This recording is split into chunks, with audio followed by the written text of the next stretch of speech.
Good afternoon, everybody. Welcome to our second quarterly provider audit webinar. My name is Chris Severson, and I'll be presenting along with Ron Wolf, Paul Hula, and Tom Bruce.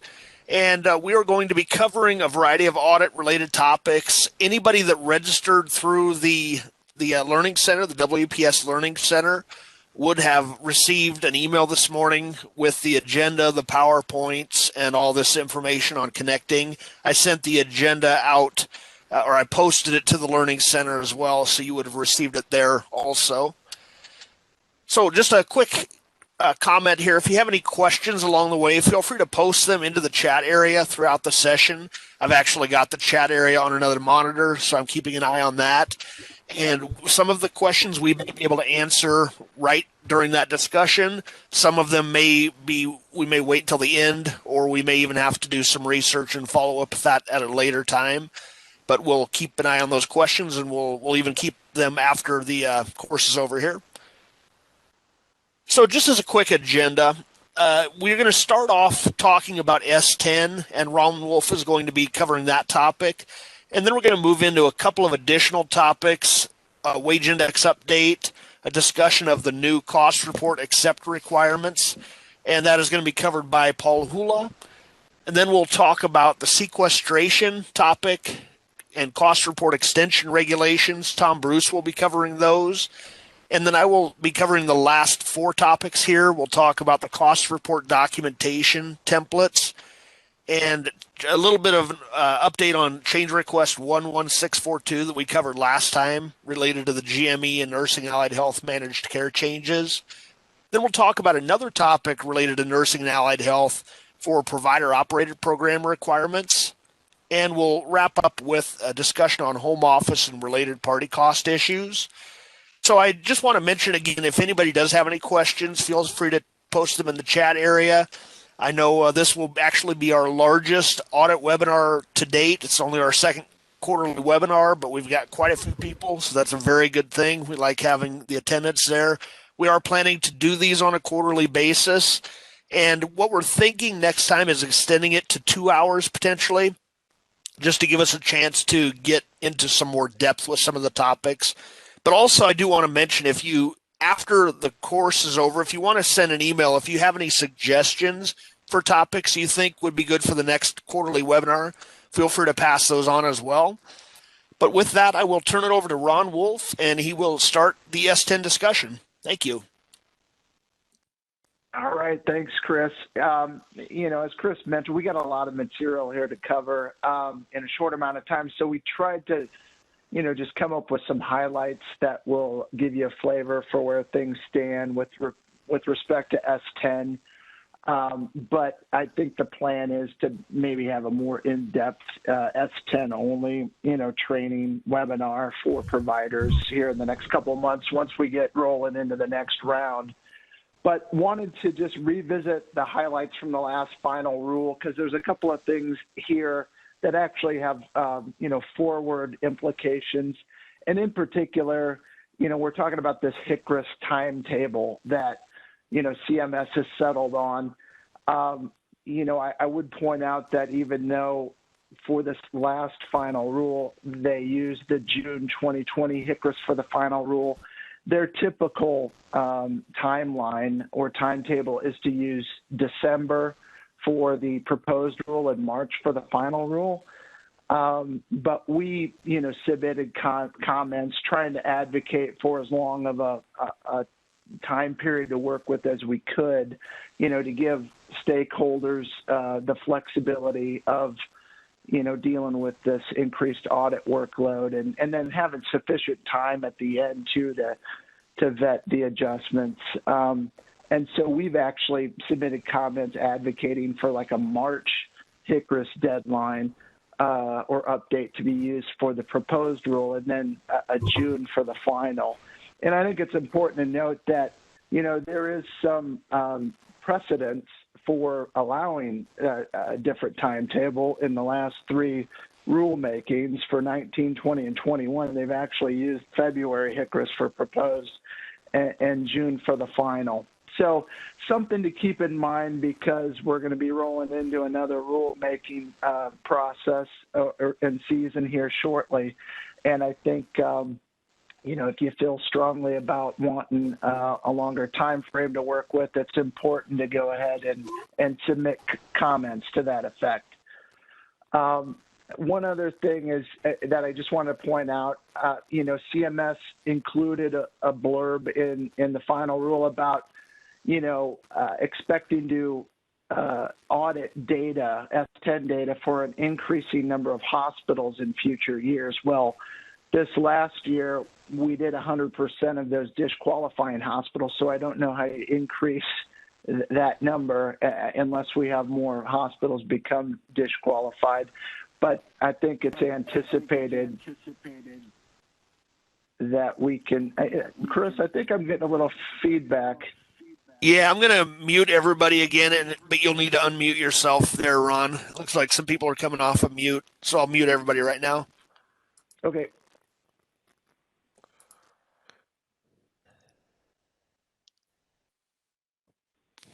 Okay, thanks, Chris. I think it's anticipated in the near future that we're going to continue to audit all of the disqualifying hospitals. So that's something to keep in mind. And then another important note, because I know it's of concern to a lot of providers, is relative to the use of presumptive eligibility tools. They did include something in the final rule that would be allowable provided that it's included in the charity care policy. So wanted to point that out because we're going to talk a little bit more about the importance of those policies here throughout this discussion. Can you turn it to the next slide, please, Chris? And so that brings us to this recent Paperwork Reduction Act notice. And just by way of a little bit of background, if you recall, this thing got initiated 2 years ago during the 2019 inpatient PPS final rule.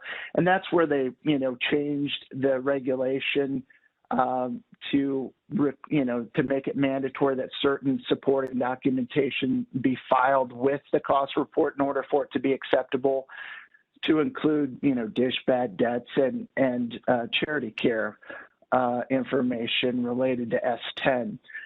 So this was going to be effective for cost reporting periods beginning on or after October 1st, 2019, but only a year later, CMS came out with a MedLearn Matters article stating that, hey, we haven't really settled on standardized formats yet, so they're not going to be required until further notice.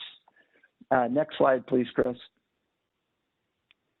So that brings us to the recent Paperwork Reduction Act notice that was just published in November, almost another year later beyond that last MedLearn Matters notice. So I think the comments were actually due January 11th. Unfortunately, this process kind of fell right, during the S10 audit and wage index audit season. So I'm not sure how many of you actually had an opportunity to comment, but just wanted to share, some highlights of that proposed rule. Because in addition to the standardized formats for those listings or the templates, which Chris is going to discuss in a little more detail later, there were also some, revisions to the cost report instructions for S10, and just wanted to cover a couple of those highlights here for you. Now, keep in mind as we go through these, the effective date for most of these changes, or at least the more significant changes, is for cost reporting periods beginning on or after 10/1/2020.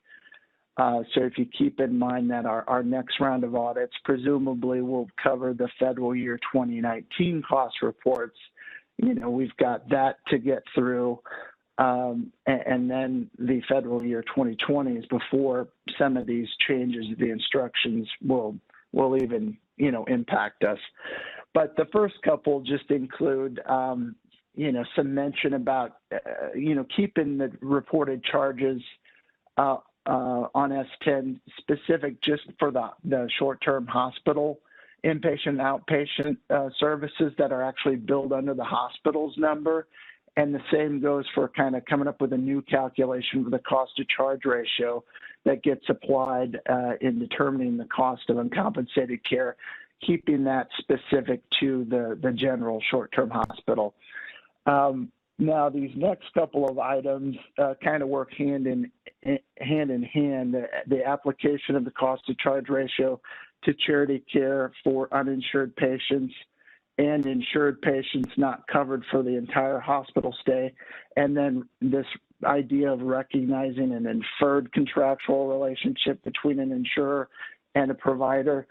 You know, these issues probably cause more confusion among providers and generate more questions to us about how the data should be compiled in the charity care listings and ultimately reported on line 20. And then in looking at the proposed instructions, I'm not sure it's any less so in the current form, but that's, you know, the whole purpose behind being allowed an opportunity to submit some comments. So without getting into the weeds too much, you know, really the heart of the issue is that, you know, there's things that happen and affect whether a patient's considered insured for purposes of S10 reporting. And that really drives whether or not it should go in column 2 for insured patients or more appropriately in column 1 for the uninsured, and then have the cost to charge ratio applied to that. So a lot of adjustments I know result from this question, and a lot of them result in the MACs kind of reclassifying, for lack of a better term, amounts from column 2 for the insured to column 1 uninsured. And a couple of, you know, common examples are those instances where the provider doesn't have a contractual relationship with an insurer.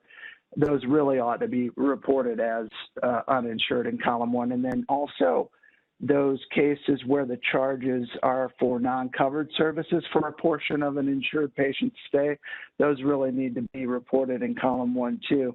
And then kind of adding a layer of complexity to this already complex situation are really the different types of data that are required for each column. You know, for column 1, uninsured patients, we're talking about those charity care charges, approved charity care charges written off during the cost reporting period. And then for the column 2 insured patients, it's really, you know, drilling down into those co-insurance deductibles and co-pays. But there's a couple of little nuances in the instructions currently that I think, you know, contribute to the confusion, and that's involving those non-covered charges for days exceeding a length of stay limit under Medicaid or other indigent care programs. Those currently are reported in column 2, and then there's a separate mechanism on the S10 schedule related to line 25 where the cost to charge ratio is actually applied to those. And now these new proposed instructions include adding another line, 2501, to capture that information for insured patients, their liability that is something other than co-insurance deductibles and co-pays, and applying the cost to charge ratio to them. So a lot of the comments that we see so far that have been published out there suggests that that's kind of just muddies the water further, and that they're really advocating for, you know, moving all of these special circumstances out of column 2 altogether and just reporting that in column 1, and if necessary, you know, subscripting the lines. And that way, at the end of the day, all you're going to have in column 2 are deductibles, co-insurance, and co-payments for the insured patients. So we'll, you know, the jury's still out on what is going to be included in the finalized version, but you know, that brings us to this question of inferred contractual relationships, and while that sounds great and could help eliminate some confusion on the part of providers and actually benefit them in the long run, the consensus is that as currently written, without some additional clarification, it could pose some problems. So the new proposed instructions specify that a contractual relationship will be inferred where a provider accepts an amount from an insurer as payment or partial payment on behalf of an insured patient. And most of us think of like workman's comp and auto insurance coverage, or, out of network scenarios, limited benefit plans, but there's no specific examples included in those instructions currently.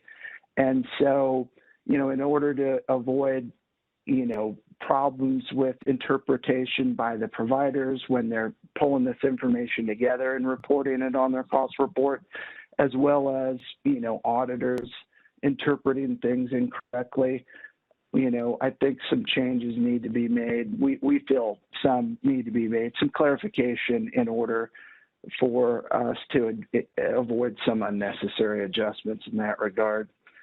So the last item on here really is, the exhibits themselves, which Chris is going to get into, but there are some other key language insertions and definitions included in the proposal, which I encourage you to go out there and review. That also probably needs some tweaking and clarification in order that, there's not interpretations or subjective, determinations made either by the folks filing this information or by the auditors taking a look at it. One example might be, they've included in the introduction to the S10 instructions a phrase about CMS not mandating eligibility criteria that a hospital can use under its financial assistance policy. But by the same token, there's language included on some of the line number descriptions that talk about that qualify that only charges can be included in particular fields if such inclusion is specified in the hospital's charity care policy or financial assistance policy. And then there's a new reference to medically necessary services in the revised definition for charity care and uninsured discounts, which you can imagine might, it's confusing to begin with what the intent of it is and how it could be, lead to some arbitrary disallowances down the road. So these are just some of the highlights. Like I said, Chris is going to dive into more of the meat of the standardized listings themselves a little bit later, but we can go ahead and move to the next slide, Chris. So that brings us to this current, phase, which we're still in the afterglow of wrapping up these FY 2018 audits. But just to give you an idea of how the process works, in this particular case, there was a delay due to COVID. So that impacted when, MACs were given their final instructions related to the audits for this year. But, CMS typically, there's a draft and a final change request process that occurs. And, the draft is usually issued, fairly early in the new year. And, unless there's significant changes or some issues, with a particular MAC's providers, the fiscal year ends of their inventory of providers, then, usually we can get started fairly early. I think last year we sent out our initial request letters in late February, and we anticipate, that it's going to be the same this year. We're hoping that we can even start a week or two earlier. But, CMS determined that 100% of the DISH eligible hospitals would be audited. The deadline was the end of December. For WPS, we had 494 S10 audits, and the breakout between our different jurisdictions is listed there. And then ideally, we anticipate that this is going to be, utilized in the upcoming FY 22 proposed rule that it will come out around May of 2021. And this is going to be effective for those rates beginning 10/1 of 21. Next slide, please, Chris. So that brings us to some of the lessons learned, some of the feedback that we've been soliciting and receiving here in actually throughout the year, because we've made a point of, having regular meetings internally to discuss, better processes. We've established a toolkit for, frequently asked questions, et cetera. And so I've bucketed these into some broad categories, and number one of which is just the format of the submitted listings.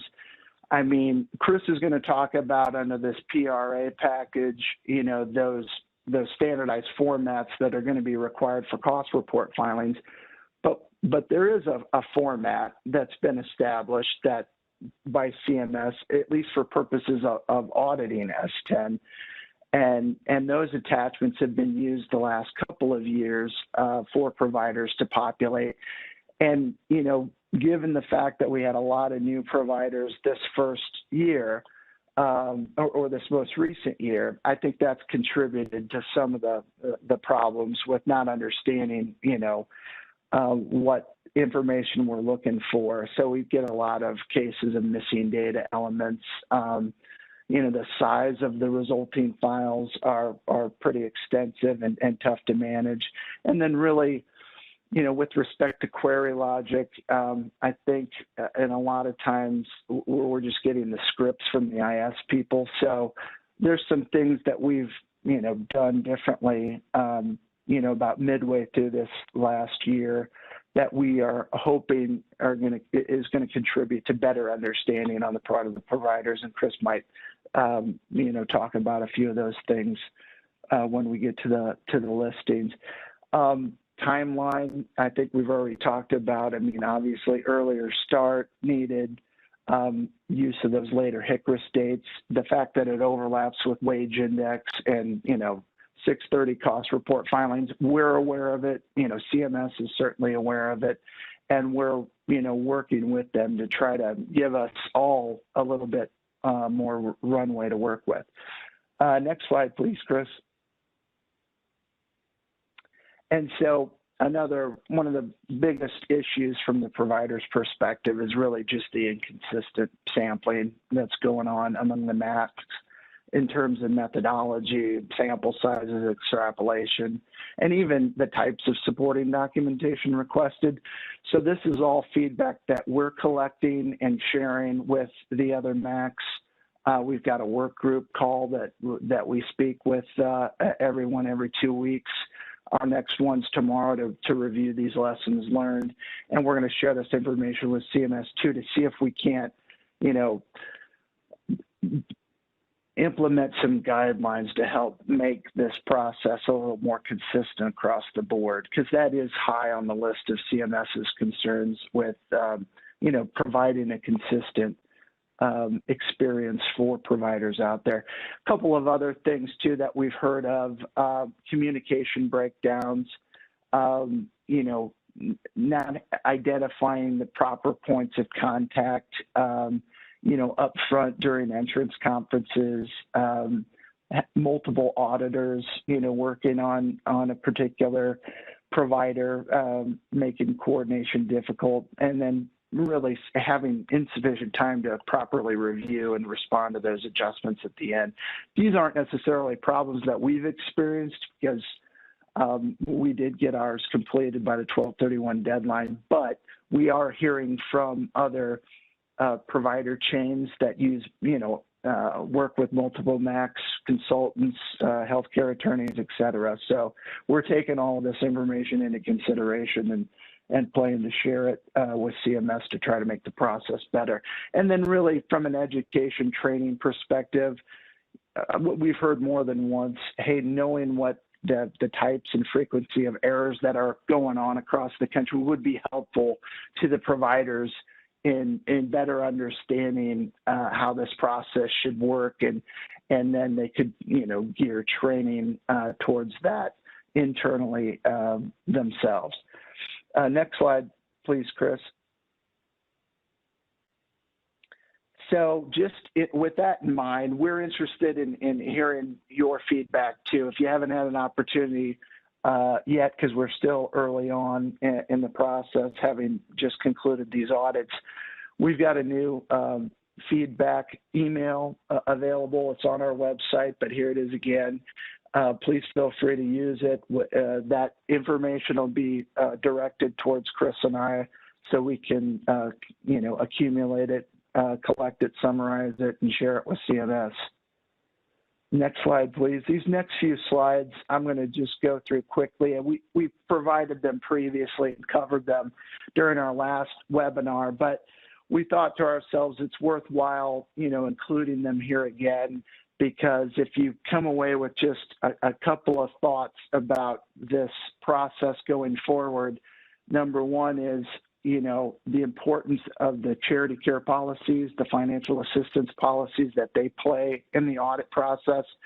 And, we audit to these things. So there are items that, you should be aware of. I think the next slide, Chris, actually lists some of those things out.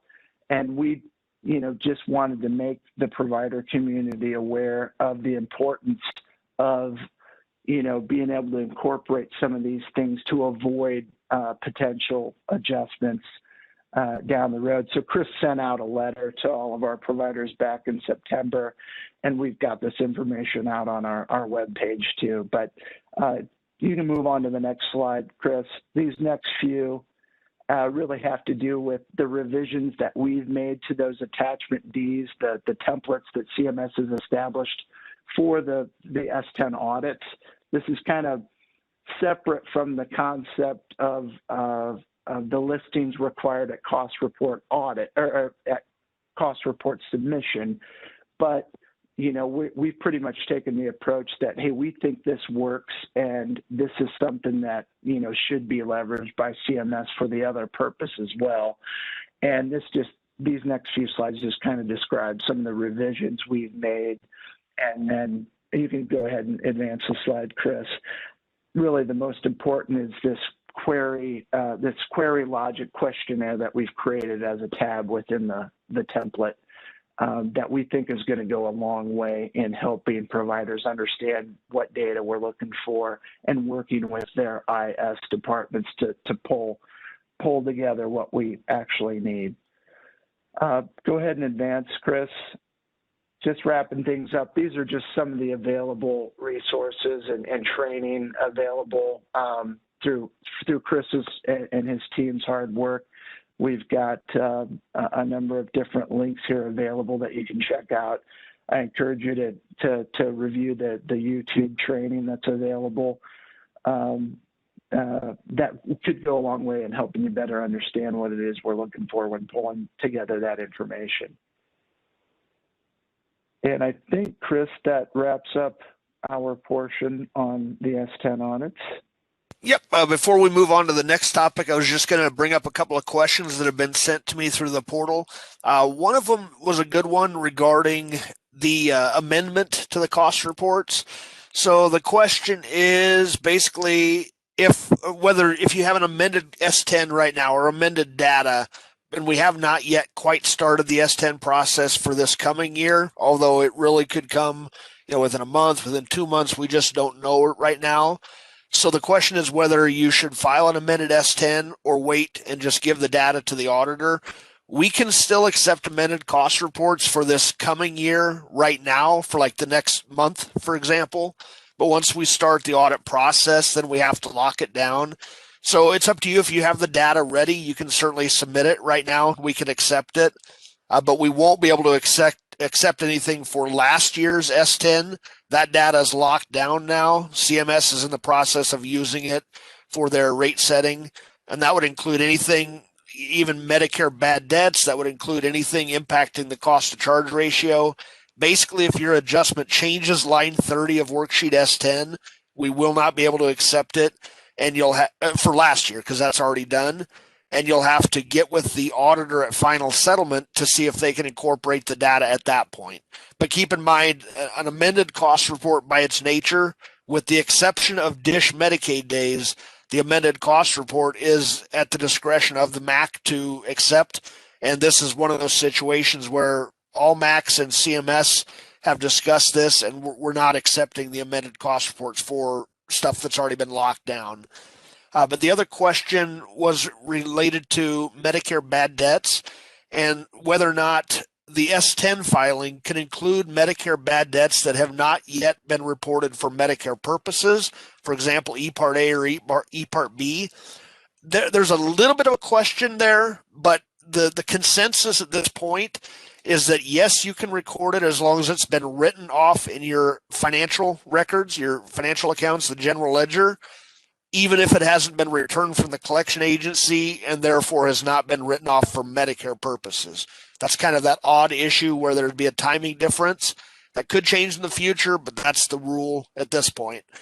So I know we have a couple other questions coming through, and I'll just respond to those along the way. But at this point, I'd like to move it over to Paul, and he can talk about the wage index update. Okay, thanks, Chris. Again, my name is Paul Hula. I'm the J8 Audit Director, and just going to give a couple updates, one on wage index and another one on the new cost report accept requirements. So with wage index, just a little bit of a timeline summary here. You know, of course, the MACs are busy during the fall doing the wage index desk reviews, and we have to complete those by mid-November.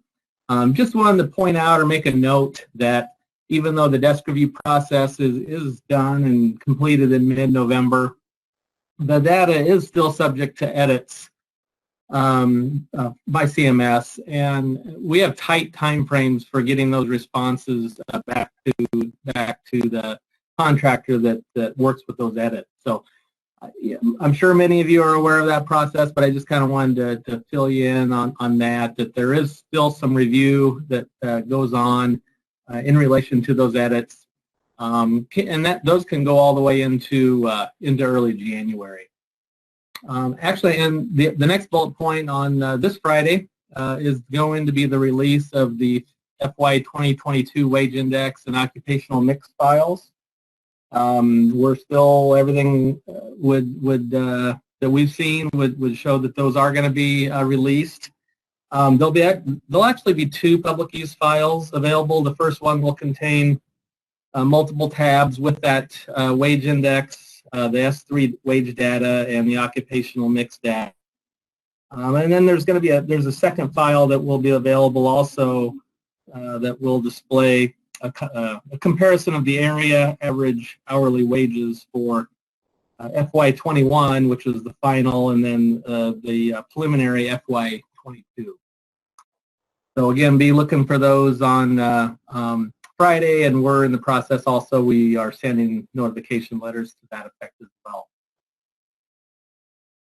Moving along on the next slide, just a few more bullet points with the wage index timelines. Again, mid-February, February 16th is the deadline for hospitals to submit requests along with their supporting documentation for correction of any errors in the public use file due to either the CMS or MAC mishandling or revisions to the desk review adjustments. So we've got to, we also have to have those requests in hand by that February 16th deadline, so just keep that in mind. Late March, March 19th is when we'll be transmitting the final revised wage index data to the Division of Acute Care. And then also anything going on with that, we would send written notification to hospitals regarding their February correction and revision requests as well. Last point on there is April 2nd is the deadline for hospitals to appeal the MAC determinations. So on the next slide, I've just got some information there, just some helpful hints. We meet annually after the wage index review process is over with, and just try to, kind of similar to what Ron was covering about on lessons learned. We have a lessons learned in regard to our experience with the wage index revisions desk review process, and these are a couple items that some of our staff wanted me to highlight. One deals with contract labor. We periodically we do an in-depth review of contract labor for a given hospital. and it's based on just some different guidelines that CMS has for the MACs. And if that is the case, if your hospital selected, we've got a template out on our website, and I've got that highlighted there, which is that contract labor detail Excel file is available on our website. Also, just as something for the next slide that I'll be talking about, the wage index revisions template, which is also on our website. We would encourage you to use that wage index revisions template if you're not supplying an HFS auditor file with your changes to the wage index data when you submit that information by the early September deadline. Again, mention that it's on our website, in the same location as that contract labor template. And one other note, just if claiming physician Part B salaries and hours, that information to support the Part A and Part B split, you want to submit that information. And then a crosswalk would certainly also be helpful. How to tie the amounts found on A8-2 or Exhibit 2 of the working trial balance. Next slide, Chris. A couple other notes. I think the topic of amended cost reports was just brought up. If you are amending a cost report that's received a wage index review, you should incorporate those wage index in the amended report. And really, the amended report should be a accumulation or a cumulative of all adjustments, and that would include S10 as well. Once in a while, we'll get a cost report that has a different A6 reclass at wage index on the amended report. So it just causes some confusion, and we've got to go back into the original adjustments that were made. Next slide, Chris. All right, next topic is the new cost report accept requirements. These changes in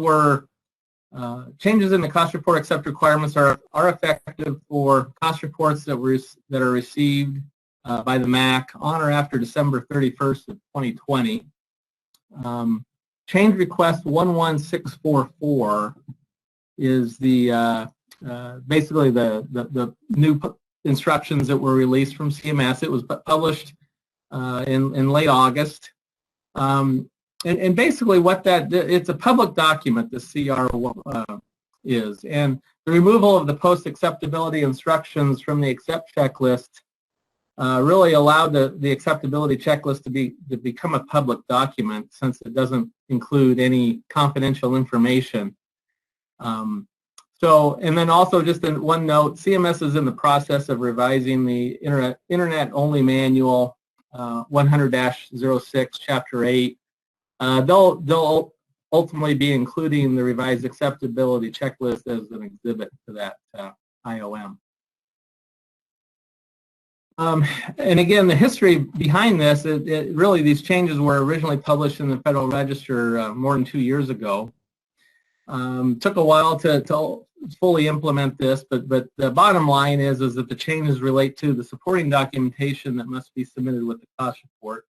So in essence, there's just there's more requirements now that have to be followed when submitting the as-filed cost report. Next slide, Chris. Thank you. I'm just going to kind of briefly go over what those specific documentation requirements are.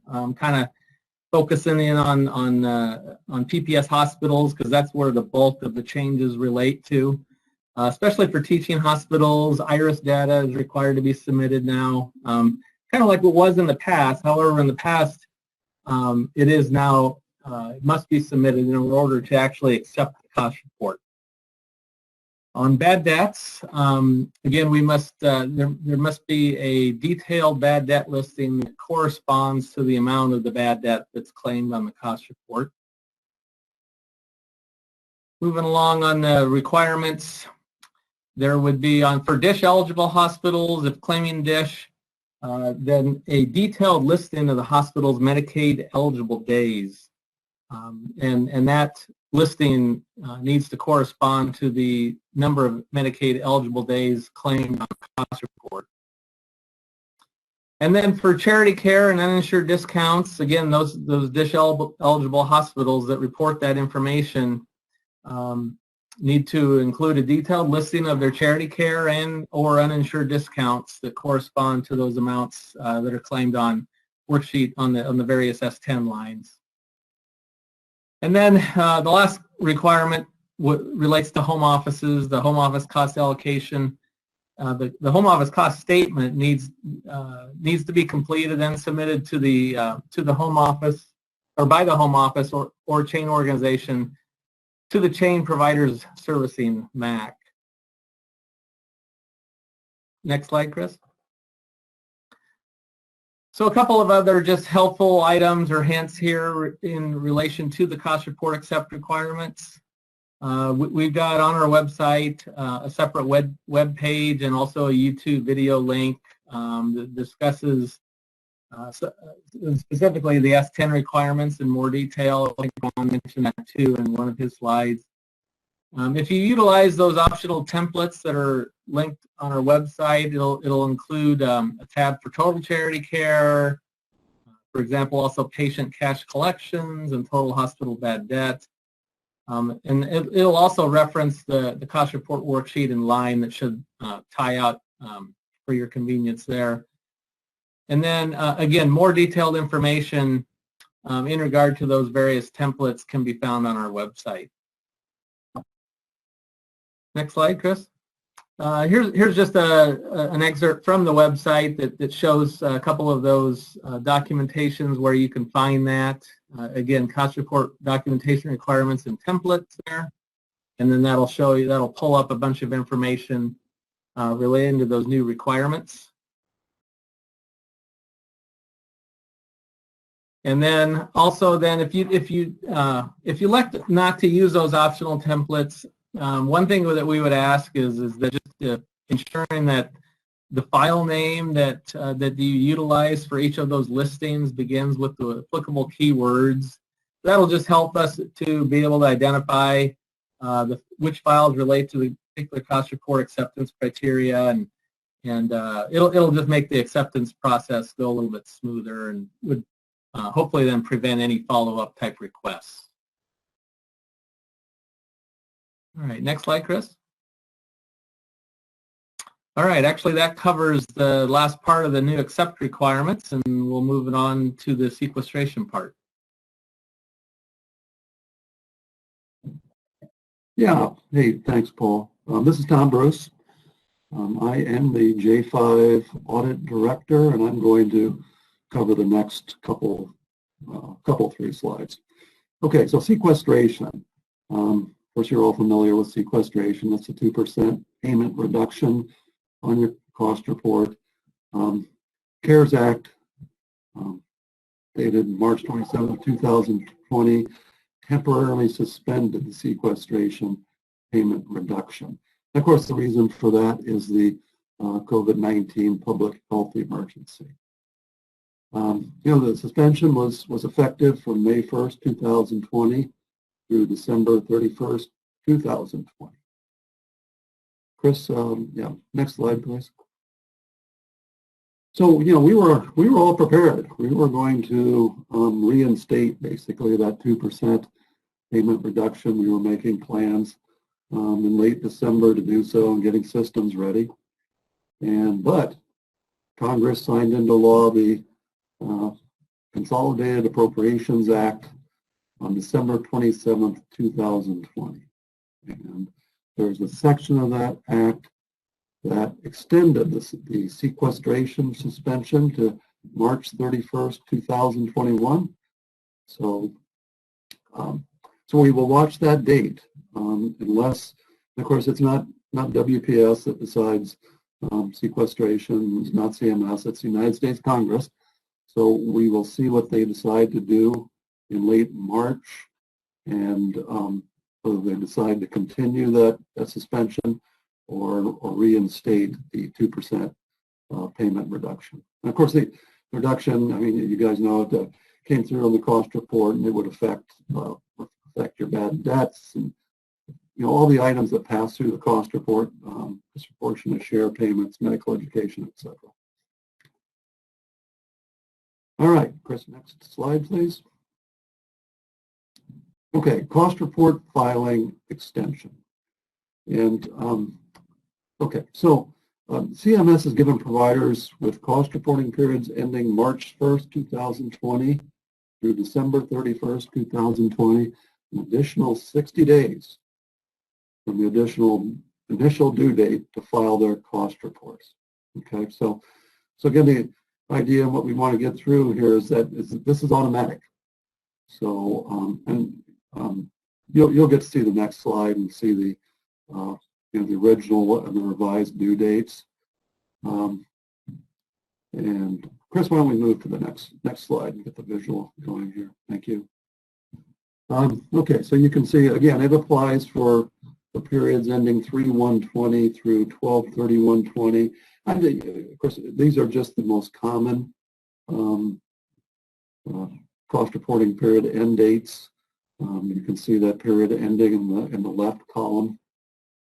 Of course, June 30th, 2020 and December 31st, 2020 are the most common dates. And you can see in the middle column, cost reports are generally due 150 days after the fiscal year ends. So the initial due date is November 30th for the 6/30/20, and CMS is moving that out 60 days to January 31st, 2021.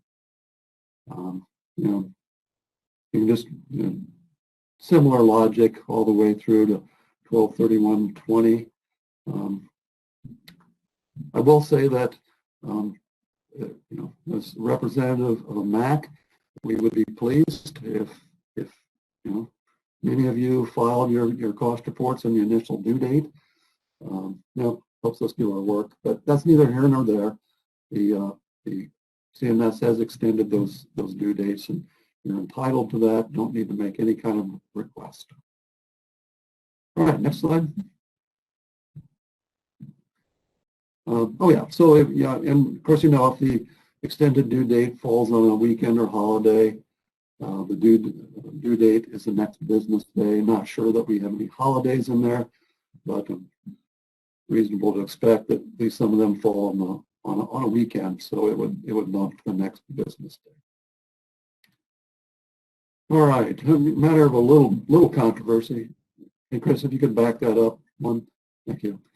Cost reporting periods that don't end the last day of the month, generally as a result of a change of ownership, I guess it could be a termination, also extended 60 days. So,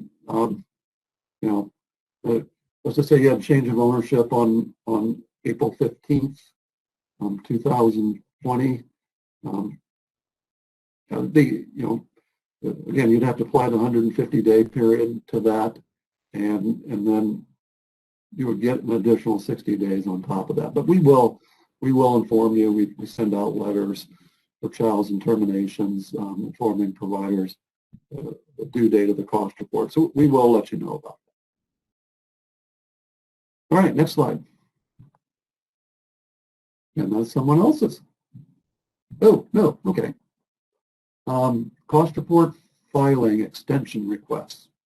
Okay, I wanted to talk about this briefly, and really want to separate this from the last three slides that I was covering. And those deal with automatic extensions due to the public health emergency. But this is, I don't know how well known this is, so we wanted to talk about it. Providers may request an extension of their cost report due date. All right. The second bullet point kind of gets into it. There's the little red CMS publication 15-2. But for this reason, the provider's operations are significantly adversely affected due to extraordinary circumstances over which the provider has no control. I guess in my career, it seems like it's mostly been hurricanes, but you have floods, fires, so on and so forth. So you're absolutely, you may request an appropriate filing extension for that. I don't think CMS says what that is, but it's kind of a case-by-case basis. Yeah, feel free to do that. The request should be made to your contractor or MAC. Should come to us, but we have to get CMS approval for these extensions. I think the approvals tend to be pretty high percentage for CMS. All right. Well, Chris, I think that's what I had. Sounds good. Thanks, Tom. So we will move on to the next topic with the cost report documentation templates. But before I do, I just want to make one comment. I had some great questions coming through on the chat. I've answered some of them. If they came in privately, I just responded to that person. But what I'm going to do is take those questions and answers, and when I send the follow-up email, I'll also include probably just a separate document with those. So I just wanted to mention that. So let's see, cost report documentation templates. You may recall back in 2018, August 17th, specifically the Federal Register, this implemented requirements for submission of some sort of documentation at acceptability that corresponded to the amounts on the cost report. It was for bad debts, DISH, GME, IME, the FTE counts, and S10, charity care, uninsured discounts. And then there was also a paragraph about home office, which we'll discuss a little bit later. But the Federal Register basically said this documentation is required to avoid rejection. Without that documentation, the cost report would be rejected. So it was effective for cost report periods beginning on or after 10/1/18. However, as in many cases, when CMS issues their regulation or their Federal Register, MACs have to wait for that to be implemented through a change request or some other policy. And in this case, the policy came about in change request 11644, which is out on the CMS website. Anybody can get it. It's a public change request. And that is, it also included the acceptability checklist with this verbiage. And their effective date was for cost reports received on or after 12/31/20. So, of course, we're right in those right now. Again, the regulation requirement was for beginning on or after 10/1/18, but now we have the policy in place for cost reports received on or after 12/31/20. There's obviously a lot of overlap there, but there's also a little bit of gap. Now, the thing I want to mention here is that this particular change request, and even the Federal Register, didn't require a specific template. Instead, it just basically said you have to have some documentation to show that your amounts on the cost report have support. They have to tie out. They have to correspond to those amounts. Now, on November 10th of 2020, CMS issued, there we go, I had to mute everybody. CMS issued a proposed rule that updated the 255210 cost reporting instructions. And this proposed rule had a couple of months for a comment period. It was due on January 11th of 2021.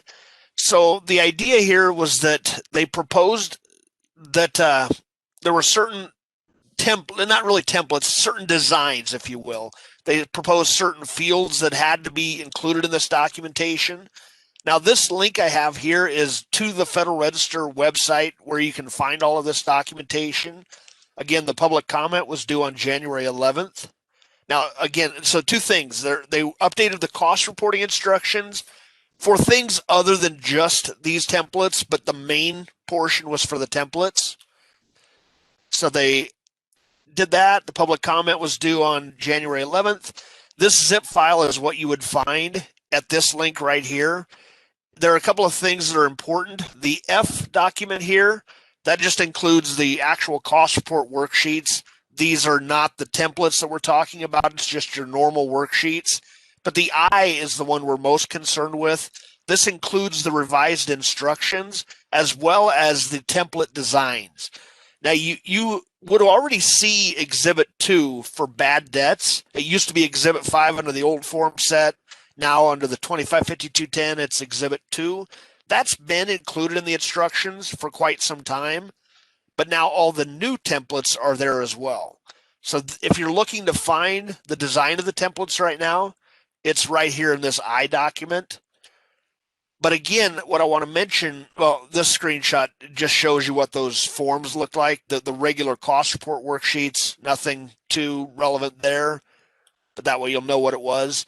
This is an example from the instructions on Exhibit 2A. So Exhibit 2 was the original Medicare bad debt listing that's really been around for decades, really. But Exhibit 2A is the new expanded listing for bad debts. You'll notice quite a few more columns here. So this is what has been updated in the instructions, been approved by, or it's proposed, I should say, by CMS. It hasn't been finalized yet. But again, this is just a template. There is no Excel requirement, or there's no locked in template required. You basically just have to have these columns with this information at this point. That's all that's being proposed so far. There are instructions about each of these columns within this document as well. That's what the template looks like. Of course, since it's just a regular page length, they had to put it in two different sections, but normally you'd expect it to go all the way across to column 25. Now this information, the templates that we're talking about that are in progress of being reviewed and approved, we've actually had a version of these on our website for quite some time. In fact, all the way back to 10/22 of 19. And you can find them through this link here under the various sections like bad debts, DISH Medicaid eligible days. You can see the spreadsheet is linked in there, and it doesn't require you to log into the portal. You just have to open up the website and browse to this particular article, and you'll find them all. It also points you to that Federal Register if you want to see that in more detail. Now, again, the public comment ended January 11th, so a couple of weeks ago, a little more than a couple of weeks ago.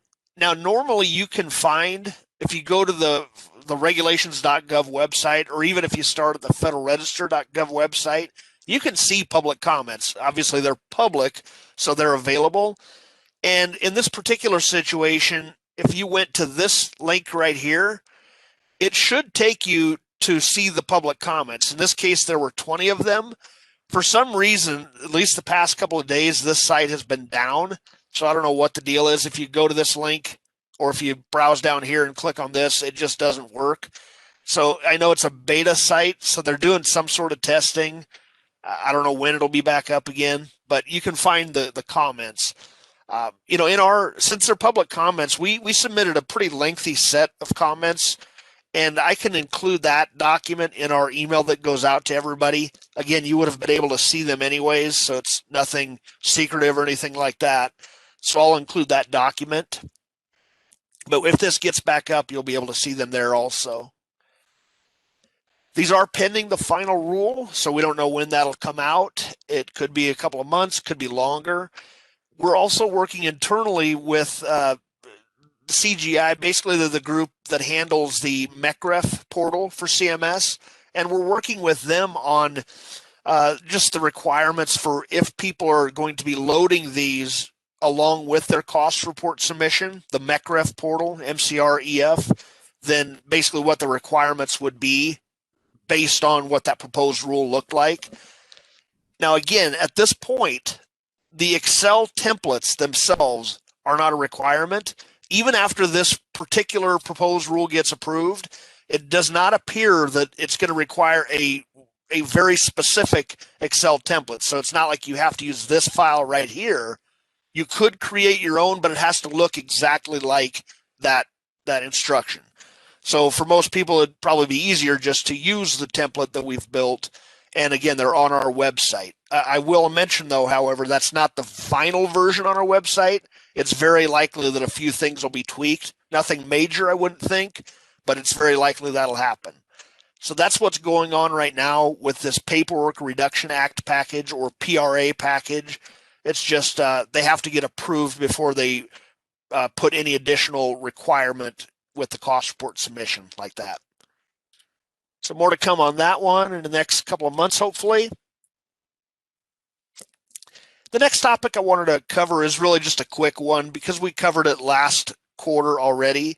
This goes back to Change Request 11642, which again is another public CR that you can find on the CMS website. This was issued back in August of 2020, and it's something that was somewhat long overdue.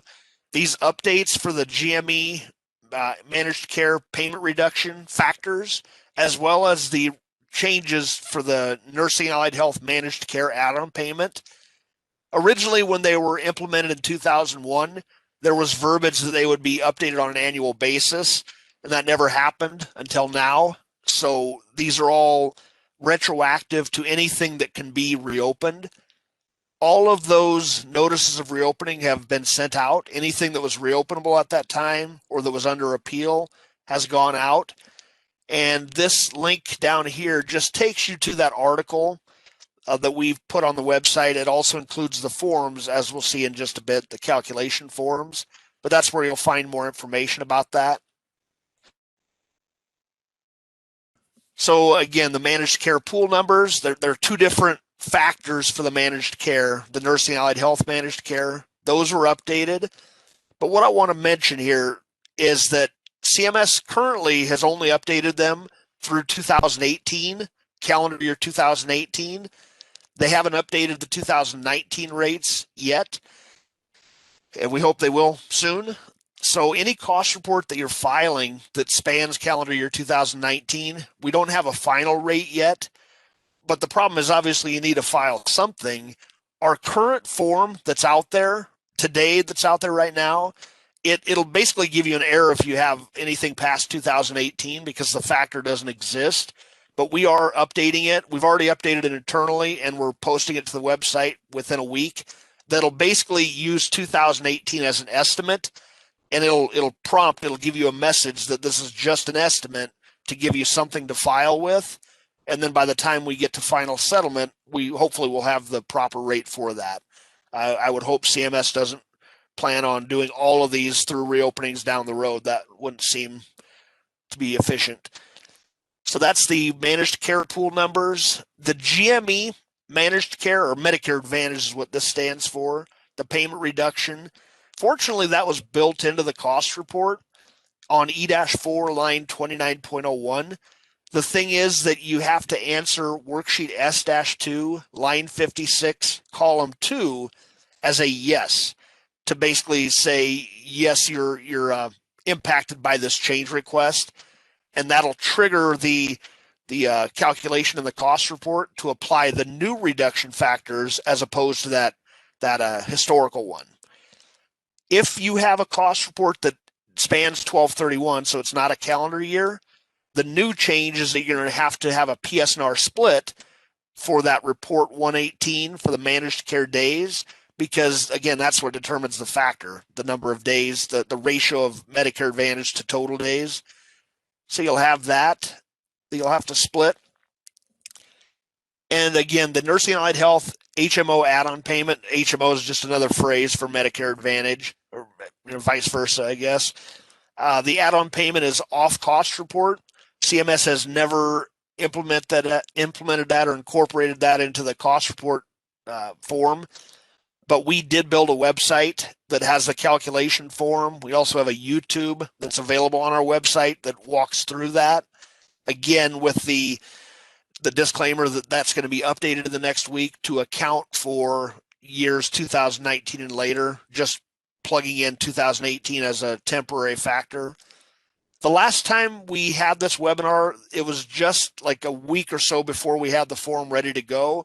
We did walk through the draft of it, but now both versions of this form are out there. We have an ADA compliant form if you need that. But again, the provider, the one we call provider version, that's going to be the most automated for you. So that's probably the one you'd want to start with. They're just both there in case you need them. That gives you a little bit of information. By the way, on the website, the main website, you'll find it under the Nursing and Allied Health section with all the different articles listed there. You'll find it under this section, and it's this first article. That takes you to this screen right here. It's a version of the attachment that was found in CR 11642, although I've tweaked it a little bit to add in the original line for 2001, just for comparison purposes. And I've also added the links to the two different change requests. the one from way back in 2003 that started it all, as well as the current one from 8/21/20. Again, they're both on the CMS website, so they're both public there. The last column is the reduction factor for GME that's built into the cost report. These other two that are highlighted in yellow are what pull into our calculation. These middle three are just what are used to calculate this final nursing allied health add-on factor. Again, 18 is where they stopped, but the form we're updating will basically have the later years, but it'll be using these same factors from 2018 until we get better ones. Oh, there is one important thing that I want to mention here that's come up a few times. It's a little confusing the way CMS built this template, because we know with nursing allied health add-on, we're always using cost reporting data from a 2 years prior cost report. And it's not just as simple as 2 years prior. We can go into length about what exactly they mean by that. The form takes care of that. But what I'm saying here is this label right here relates to your current year that you're dealing with. So for example, if I have a 12/31/18 cost report, then this is what I need to use. These factors are what I need to use, even though I'm using data from a 16 cost report. So you don't want to say, hey, my 2 years prior cost report is 16, so I'd better pull data from the 16 line. That's not what CMS intended. And in fact, if they intended that, then there's no way we could possibly do a 2002 reopening, because we would need a 2000 factor, which we don't have. So that's the important point I wanted to make there. This relates to the current year you're dealing with. It's already built in. In other words, this 2018 line, all of this data is already pulled from 2016 data. It's already been built that way. So you don't have to pull the 2 year prior line yourself. So hopefully that helps to clarify that. Again, the form takes care of all that for you. The next topic I have is related to the nursing allied health provider operated program requirements. The one thing I want to mention is that we've been trying to put new articles or new topics, new webinars, if you will, into our YouTube channel or WPS YouTube channel. This is one of the next two topics we're going to be having, just on nursing and allied health in general. Mainly talking about the provider operated requirements, which we're going to just briefly discuss here, but also covering what happens if you're not the legal operator. How do you get payment? Again, we'll cover it at a high level here, but we'll have a YouTube video that goes into some more depth, and will be either in February or possibly early March, depending on how quickly we're able to get that out. For this topic, though, I want to go back to a CMS change request 10552 that CMS issued, and it basically reiterated the regulatory requirements from 41385F. We built a website article, or published one, right around that time. I think right around 8:30 we posted this, and it goes into the same detail that CMS did in that change request. This is an excerpt from that. From the website, and it basically says, due to the CMS requirement, we're having to focus on the legal operator issue for nursing and allied health. In the regulations, which were reiterated by that change request, they go through the requirements to be considered a legal operator. For a hospital to receive reasonable cost for both the clinical training and the classroom training, they have to be the legal operator of that program. Otherwise, if they're not, then at best, they're only going to get cost reimbursement for the clinical training, no classroom training, but they also have additional criteria that have to be met, which we'll see in a bit. So in order to be the legal operator, there are basically these 5 different requirements, which I'm actually going to open up our nursing allied health questionnaire that goes through these in a little bit easier to read format. So we'll see these 5 in just a bit. But then there's this little blurb at the end that says, absent evidence to the contrary, the provider that issues the degree or diploma for the program is assumed to meet all these criteria. CMS was reiterating in that change request that this does not mean that you can just absolutely skip the review of these 5 and just look for a degree. That's what they were trying to clarify with that change request, among other things. So if you look at the regulation, it is in this order. So that logically seems to mean that, yeah, we need to review these things first, but then we can go down to number 2 and take a look at that as well. Again, here they're just listed out, but I want to open up the provider nursing allied health questionnaire that we have on the website. You should be able to see this now. This is, you can send it in, or if you're during the audit, they might send this out to you. But basically it lists out your provider information, what program you're dealing with, and essentially all of these answers have to be yes. So it's an attestation at start, but we can't just take a yes answer. We have to have the documentation for it, which is why there's an exhibit reference here. So the first one, did the hospital directly incur the training cost of the program? And that cannot be any home office or other entity. It has to be the hospital itself. It has to be a cost that's reported on your trial balance. Any sort of reclassification or adjustment moving costs around to this hospital will not work. It has to be directly incurred by that hospital.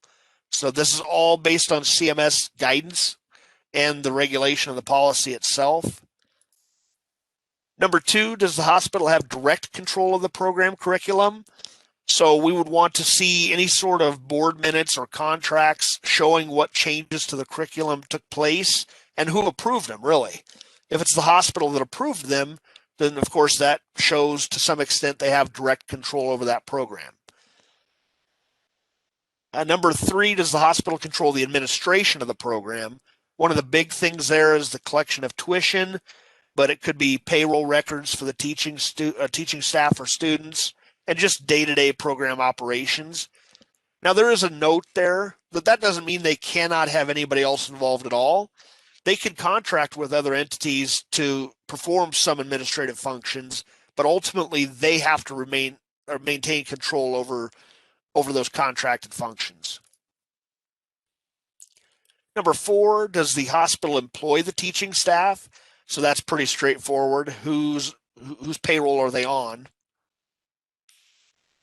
Number 5, does the hospital provide and control both classroom and clinical training, assuming classroom instruction was even required for that program? Again, we have some notes on what documentation would be allowed. And then number 6 is where the degree comes into play. So it's after we've already gone through the other ones. You can still see the actual degree there as well. So it needs to be clear who's signing it, who's approving it, and who's issuing it ultimately. So we would be looking at the name there. In some cases, we have a hospital and another related party that are very similar in name. So that's where we may be asking more questions about that. So that is the Nursing Allied Health questionnaire. And let's see here. I want to move back to this slide. So as I mentioned earlier, if you do not meet those requirements, then there's still the chance that you could be eligible for some of the training costs. So a non-provider operated program, they're eligible for clinical training costs, no classroom costs, however, and only when certain criteria are met.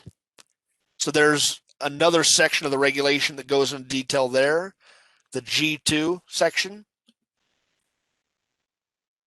So in addition to we went through the other criteria that apparently were not met. That's why we're on to this topic. The clinical training must occur on the premises of the provider. Again, it's just clinical training we're concerned with there. The provider must have claimed and been paid for reasonable cost before or during the most recent cost report ending on or before 10/1/89. So that's like the base year here. If you have a new program that didn't exist by 89, then there's no way you're going to be getting this non-provider operated reimbursement. It had to have been around for a while. And if you look at the detailed regulations for this one, they go into a little bit more detail on how that's met. The easiest situation is where you had a 1989 cost report before 10/1/89, and the NPR was issued by 11/5/1990, and it had to, of course, include the pass-through cost. That's where the vast majority of providers meet this criterion. But if you don't, then you have to prove one of the other two things. Either you can prove that in that old cost report, you claimed the pass-through costs when submitting that cost report, even if they may have been adjusted out by the MAC at that time or the FI at that time, or if the NPR didn't take place until after 11/5, so it couldn't meet the first criterion. As long as you claimed them and you can prove it, then we're good to meet this criterion too. The next one, though, if you can't prove that they were claimed, then we would have to take a look at whether or not the MAC or FI at the time included the cost in the interim rate for that cost reporting period. So those last two don't come into play all that often, but they are important to look at. The other piece here is that the ratio of the clinical training cost to the total operating cost in that old 1989 year, that sets the ceiling for what ratio you'll be paid in any current year. So whatever percentage it was, you can never exceed it. You're going to be capped at that original ratio. The way the regulation read, it was a little confusing at first. It's written almost as if you exceed that ratio, you no longer get anything. But CMS has clarified that that was not intended to be a cutoff where you don't get anything. It's just a cap. Number 4 and 5 are pretty straightforward. The students must be providing services to the patients of the provider. That's why Medicare is reimbursing for it.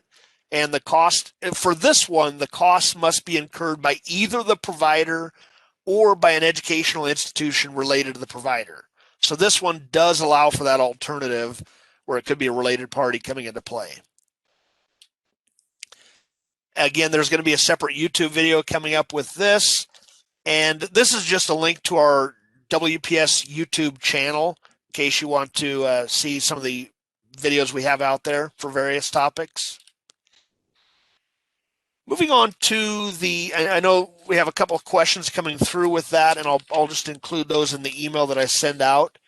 But moving on to the home office and related party cost issue, I just have a few things I wanted to make sure to bring up.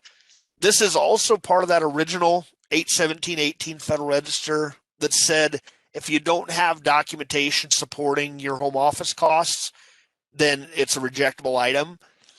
Now, again, there's no separate template because the home office cost statement has always been in place. But the one piece that's different here, oh, by the way, the next two slides, just some slightly different verbiage if they have the same fiscal years.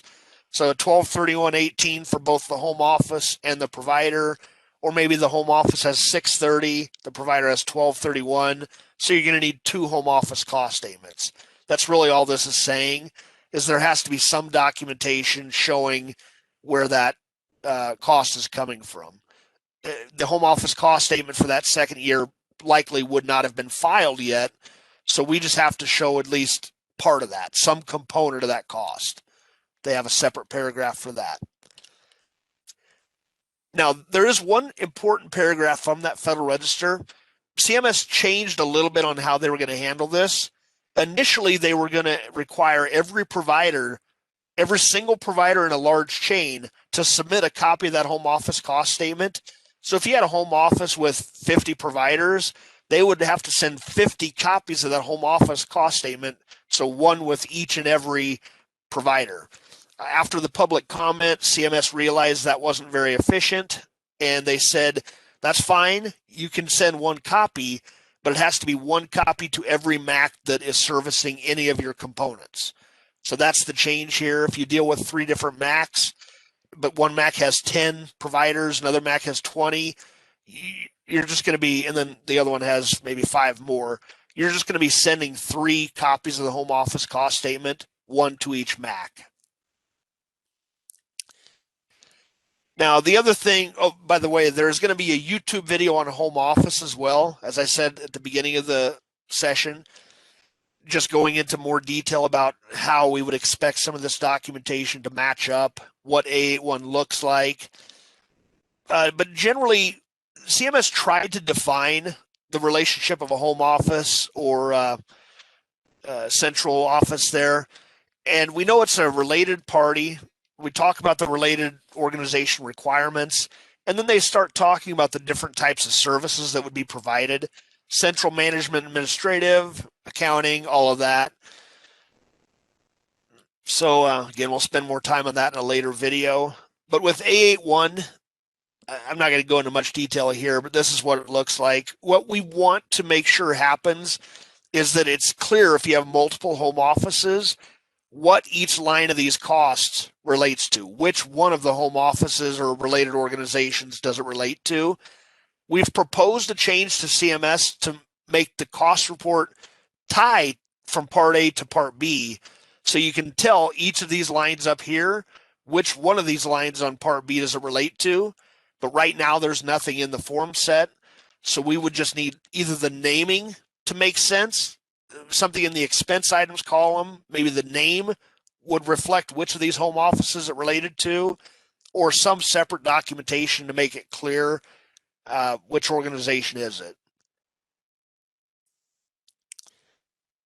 And let's see, this was also another proposed change, the new form set 287-21, the new home office cost statement. It was proposed a little bit later than the other one. The big change I want to mention here is that with this change, CMS is going to require that home offices submit the cost statement in an ECR format, the electronic cost report format, similar to what hospitals, SNFs, and all the other facilities have been doing for quite some time. So there'll be more to come with that if it gets finalized. Again, another video will come out with that. Let's see, it looks like I'm missing, I did talk about the templates there, so make sure I didn't miss anything that I wanted to cover. I think I was going to, yes, I was going to open up the templates. Now that we have a little bit of time, I wanted to show you what the templates look like just briefly, kind of jumping back to that last topic. So these are the spreadsheets that we've been working on.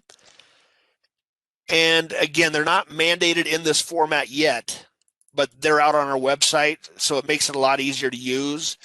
Just the bad debt one, for example, the way we've built it through a work group with CMS and other MACs is that it gives you a nice summary page showing which line of the cost report each of these listings would tie to. So, for example, if you have an acute care hospital with inpatient traditional bad debts, well, first of all, you'd put in just an X here, and the way the macro works, it would pop this tab open. By default, all of these are blank, or all these are hidden. Now it'll pop open. And basically, you just put in all the same information that was required in that form set, and we've added it into the template. So you load it all up, and it would carry over, it would sum everything up to this summary page.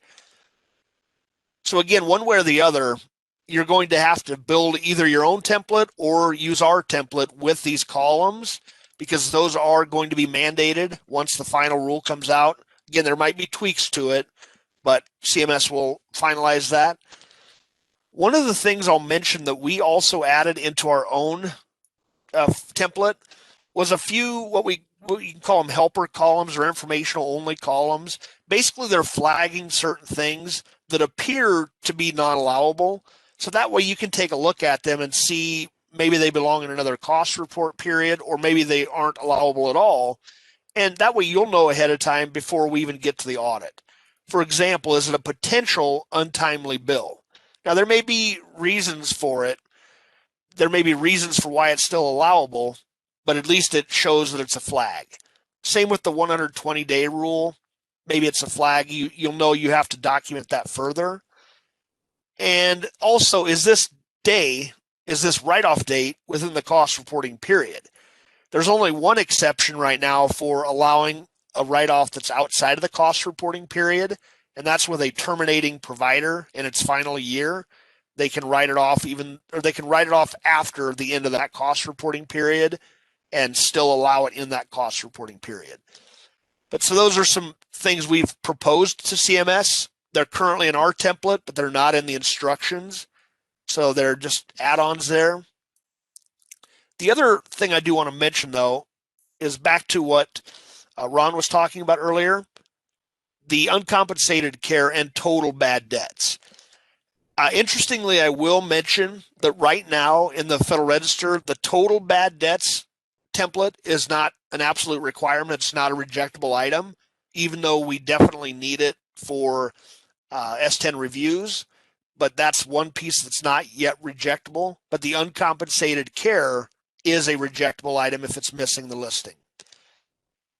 So I want to open that up really quickly and just show you that, again, we have an instruction tab, and it has been split between uninsured and insured, unlike our current template that's been used this last year. But a lot of this stuff is similar to what we've been looking for all along. You'll need gross charges, definitely if it's uninsured, but potentially even if it's insured, because there's currently a requirement to split your charity care down by revenue code. Now, we don't know if that's going to change in future years, including this coming year. CMS hasn't finalized it. But if we do have a split by revenue code, then you'll definitely need a gross charges column. Of course, deductibles, co-insurance, all of that.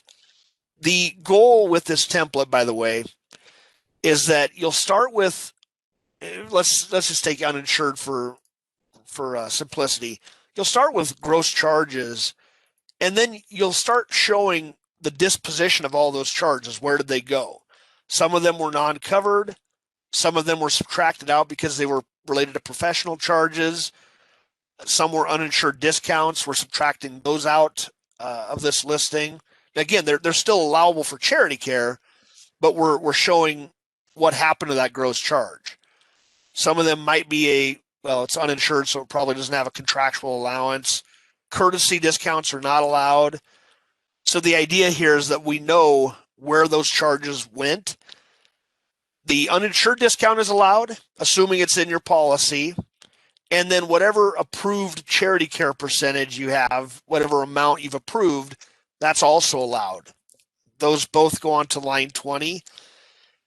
I will mention that, we were involved in the work group that built this, but after going through a couple of years of audits, we even had some comments on really our own template, and we put those through to CMS to see if they can reorganize some of this, clarify some of it. The question of the percentage, is that really needed on the template? We propose to take that off and just stick with a dollar amount. But we also propose that this payments received, there's confusion with how this template was built. This payments received, there are two different payments. One of them is a payment the patient made, and therefore that amount is not a charity care because the patient already made that payment. So that's a reduction to that year's write-offs. But the other payment that actually gets reported on line 22 is a payment that related to a prior year write-off. And now the patient came back and paid it, and it was accepted as payment. Therefore, we have to offset all of your whatever charity care you had, offset it by that amount. So currently this template, if you find it in the instructions, this template and the corresponding instructions, they're actually just incorrect. I mean, there's no other way to say it. It's incorrect the way it's been labeled here. So we propose CMS to change that as well. But those are the two big things. We do have the YouTube video going through all of these different templates. It's out on the website. But now I know we don't have a whole lot of time left, but we'd be glad to stay on for any questions anybody might have there that we can answer. Let's see. So one of them was the Nursing and Allied Health Questionnaire that is applied to the hospitals that have the grandfathered Nursing and Allied Health program. And I think, are you talking about the one that existed in 1989? So with that, if it's non-provider operated, then the questionnaire would not apply, if that's what you're referring to as the grandfathered one. I think that might be what's going on there. Okay, yeah, so in that situation, no, that first questionnaire won't be needed because we already know it's not a legal operator, so we're going straight to the non-provider operated side of things. And let's see, we have a question about the S10 charity care claims can cover multiple periods and the tie-out might not be realistic. So in this case, the patient can receive the uninsured charity care discount in 2018 and then in 2019 receive the additional charity via an application. How would the provider complete this template for 2018 versus 2019? So in this situation, if there was a write-off for two different reasons, then that might be one of those exceptions where you'd still have to put it on the listing, and it would look like in the first situation, you'd have the uninsured discount right off the bat, and that would be fine. That's allowable. But of course, there's nothing left for charity care at that point because you haven't been approved yet. So you could write it off for uninsured discount, and it would be allowed on 2018. Now, that same claim will then show up in 2019. Now, the challenge, though, which is probably what you're getting at, is we've already counted the uninsured discount, so you don't want to count it again the second time. So in that situation, you definitely wouldn't want to put uninsured discount. You'd only be putting the charity care portion that was approved. And I would say in that situation, the comments, there should be some little comment or a footnote, if you will, if it's going to happen several times, something indicating that this was already claimed, therefore don't count it as a duplicate. It's a valid duplicate, or it's legitimate, and why it was shown up in twice in two different periods. So that'd probably be the best thing there. And I imagine that could very well happen a few times because the uninsured discount would come right away. And let's see, that's actually, the other situation was where there were bad debts as well. So if they're approved for charity care or even uninsured discount for a certain amount, and that's claimed as charity care, the patient is expected to pay in a later year, but then they don't, and it comes out and is written off as a bad debt. Yes, you're exactly right. That would be a valid situation where that same patient could show up in 2 different years, once as charity care and with the rest as bad debt. Part of our duplicate checks, when we look at them, and we've been working on making those duplicate checks more sophisticated, we'll identify that, hey, the total of the so-called duplicates, it doesn't exceed what would be allowable. So again, part of it was written off as charity care, part as bad debt. That would be fine. We may have some questions on it, but once we realize what's going on there, that would be fine. And we imagine that could happen on a fairly regular basis. So in that situations, yes, it would be appropriate that they show up on 2 years listings, or even in the same year, part charity care, part bad debt. That's possible. One of the other questions that came up a bit ago was really very closely related to that. It dealt with when that one patient, really the same situation, in the same year, part of it was charity care, part was bad debt. Again, yes, that's allowable.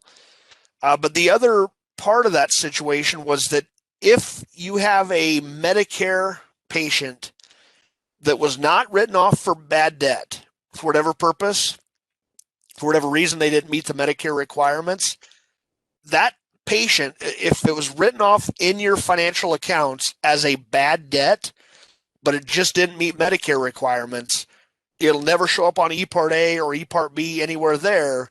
But yes, it is still allowable in S10, line 26, as a total bad debt. As long as it's legitimately a financial bad debt under GAAP principles or whatever accounting standards you need to use, yes, it's allowable as line 26. But if it was written off in your accounting records as bad debt, it can never be reported on line 20. That same amount can never be reported on line 20. Again, there might be a different portion of the claim that's charity care, but this one write-off to bad debt in your financial accounting records can never be moved up to line 20. It can only be in one place or the other for that amount.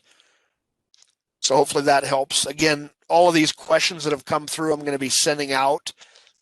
If we have an answer right away, I'll send that. Otherwise, I'll put a note that we'll be researching it. So I know we've gone a few minutes over our time, but again, if you have any questions that you need to send in, you can feel free to do that. And also, if you have any suggestions for later quarterly webinars, we would definitely appreciate that as well. What I'll probably be doing is sending out a survey link for everybody in this email. So I just wanted to say I thank you for your time in attending this webinar. Hopefully you've gained some information out of that. Look forward to talking with you next quarter, and I'll send this email out. Have a good one.